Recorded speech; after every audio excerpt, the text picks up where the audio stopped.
नमस्कार दोस्तों, JDS competition में आपका स्वागत है। आज मैं एक ऐसे महानायक की स्टोरी लेके प्रस्तुत हूं जिसके एक एक गुण आपको नायक बना देंगे।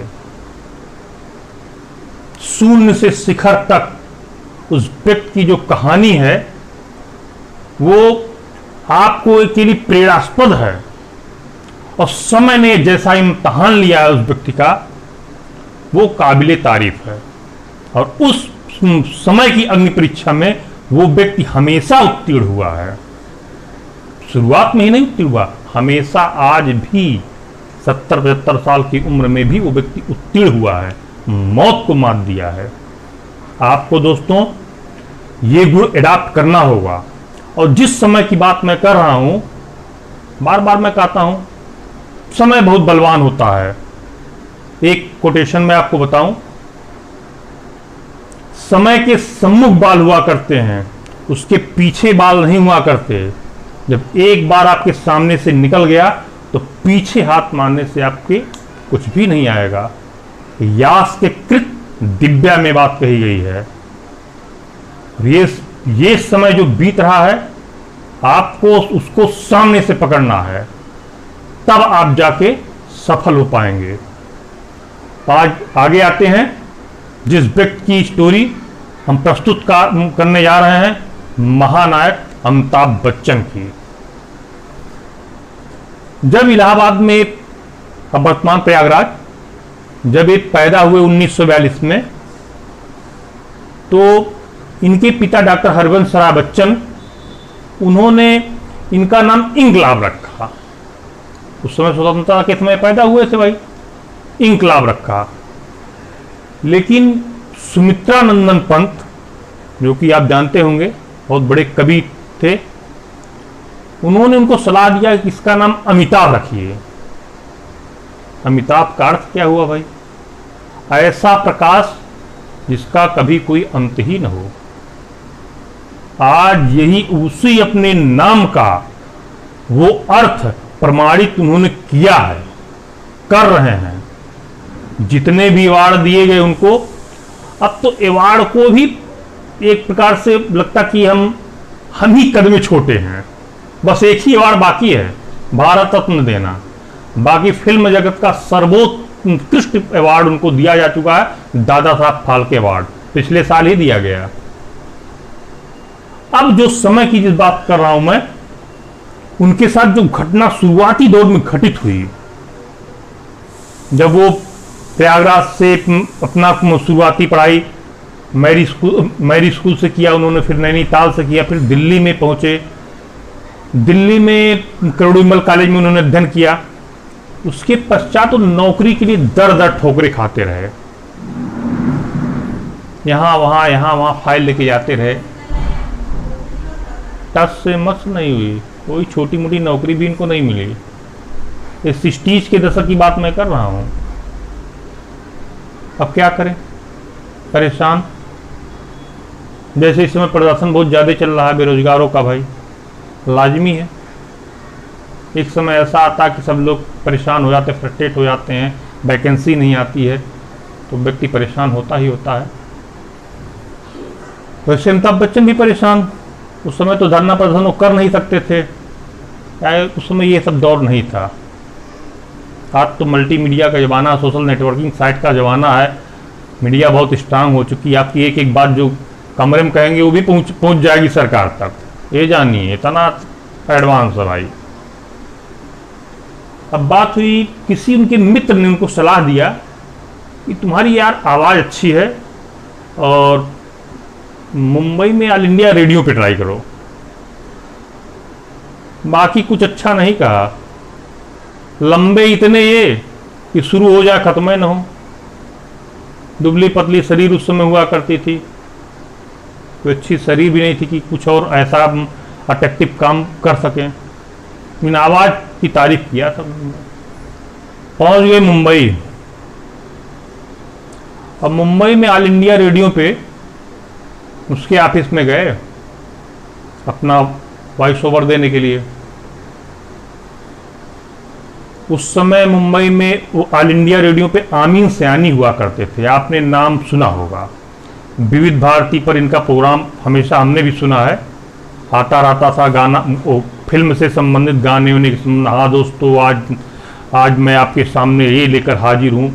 आवाज़ बड़ी बहुत अच्छी आवाज़ उनकी थी, बहुत जानी पहचानी आवाज़ थी, एकदम आइकॉनिक आप कह सकते हैं। अब आमीन सयानी के पास इतना समय नहीं हुआ करता था कि वो किसी बिना अपॉइंटमेंट के या बिना किसी टाइम के किसी व्यक्ति से मिल सकें। व्यस्तता रहती थी भाई, अधिकारियों की भी व्यस्तता रहती है, लोगों को की भी व्यस्तता रहती है, इसलिए पहले से टाइम ले लेना ही श्रेयस्कर होगा। वही बात इनके साथ भी हुई। अब गए अपना, वो मिले नहीं, चले गए। 3 बार गए थे ऑल इंडिया रेडियो के ऑफिस में, तीनों बार आमीन सयानी से मिल नहीं सके और इनका वॉइस ओवर हो नहीं सका। फिर परेशान करने लगता है, ये भी फील्ड हमको रिजेक्ट कर दी। फिर कहीं से वो मुंबई तो पहुंच ही चुके थे माया नगरी में, तो फिल्म जगत की तरफ थोड़ा रुझान किया उन्होंने। कहीं ब्रेक मिल गया किसी फिल्म में, और उनकी पहली फिल्म थी 7 हिंदुस्तानी, जो कि फ्लॉप रही। और उसके बाद धीरे धीरे फिल्म में अपना एक्टिंग भी अपना चलता रहा इनका, क्योंकि ये थिएटर से जुड़े हुए थे वहां नैनीताल में, तो ये बात कहीं ना कहीं इनके दिल में थी। तो अपना एक्टिंग करते रहे। लगातार 13 फ्लॉप फिल्म देने के बाद में उन्हें आनंद फिल्म में सुपरस्टार, उस समय राजेश खन्ना हुआ करते थे, उनके साथ काम करने को मौका मिला। वो फिल्म चल पड़ी और हिट हो गई। उसके बाद एक फिल्म और आई, जंजीर। उस फिल्म में इनको सुपरस्टार बना दिया, रातों रात सुपरस्टार बन गए। अब धीरे धीरे आगे बढ़ते रहे और शिखर पे समझिए पहुंच गए एक्टिंग की दुनिया में। तो वही आमीन सयानी, एक दिन ऐसा हुआ, देखिए समय कैसे करवट लेता है। वही आमीन सयानी उनका इंटरव्यू लेने के लिए पहुंचे, अमिताभ बच्चन का। और अमिताभ बच्चन बिना अपॉइंटमेंट के, जब वो स्लिप पे नाम गया आमीन सयानी फ्रॉम ऑल इंडिया रेडियो, तो उन्होंने तुरंत बुलवाया और कहा कि बुलाओ ससम्मान बुलाओ। बैठाया उन्होंने तो कहा कि क्या आप मुझे पहचान पा रहे हैं।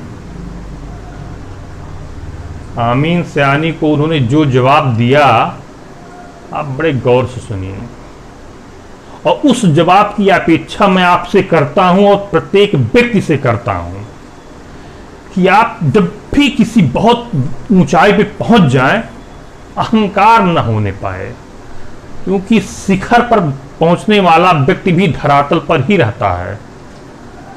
कभी आसमान में नहीं सोता है, वो जमीन पर ही सोता है। इसलिए जरूरत है उस जवाब को सुनने की, ध्यान से सुनने की। अमिताभ बच्चन ने जवाब दिया, सर मैं आपको कैसे भूल सकता हूं, आप ही के कारण तो मैं यहां पर हूं। आमीन सयानी अवाक रह गए और उनको कहीं ना कहीं फ्रस्ट्रेशन भी हुआ, कहीं ना कहीं खुशी भी हुई। तो आमीन बातचीत के दौरान उन्होंने कहा कि अगर वो दिन आप वहां पे आ गए होते तो शायद फिल्म इंडस्ट्री इतने बड़े महानायक खो देती और मैं रोड पे आ जाता। मजाक में उन्होंने ये भी कह दिया, मैं रोड पे आ जाता और फिल्म इंडस्ट्री अपने एक महानायक को खो देती। सब हल्का बातचीत चलता रहा, लेकिन जो भी हुआ उन्होंने फाइनल टच दिया। जो भी हुआ अच्छा हुआ, और जो भी हो रहा अच्छा हो रहा। गीता की वही पंक्ति जिसमें श्री कृष्ण ने अर्जुन से कहा, जो हुआ अच्छा हुआ, जो हो रहा अच्छा हो रहा है, जो होगा वो भी अच्छा होगा। डॉक्टर हरिवंश राय बच्चन की एक पंक्ति है, मैं कोट करना चाहूंगा, मानो हार न मानो तो हार नहीं होती, कोशिश करने वालों की मेहनत कभी बेकार नहीं होती। कोशिश पे कोशिश पे कोशिश करते जाइए, एक न एक दिन तो सफलता मिलनी ही मिलना है, तय है। आज की मोटिवेशनल स्टोरी अमिताभ बच्चन के साथ यहीं पर, अमिताभ बच्चन के साथ ही नहीं, अमिताभ बच्चन दीर्घायु बने रहें, उनको ईश्वर दीर्घायु करे। 70% जिस व्यक्ति का लीवर इनएक्टिवेट हो चुका है, वो व्यक्ति 30% लीवर के साथ एक्टिव इस दुनिया में है, तो मौत को, यमराज को मात दे रहा है। कोरोना से भी लड़कर वो व्यक्ति जीवित बचा हुआ है, मौत को मात दिया, यमराज को मात दिया है। इतनी प्रबल इच्छा शक्ति के व्यक्ति के थॉट्स कौन अडॉप्ट नहीं करना चाहेगा।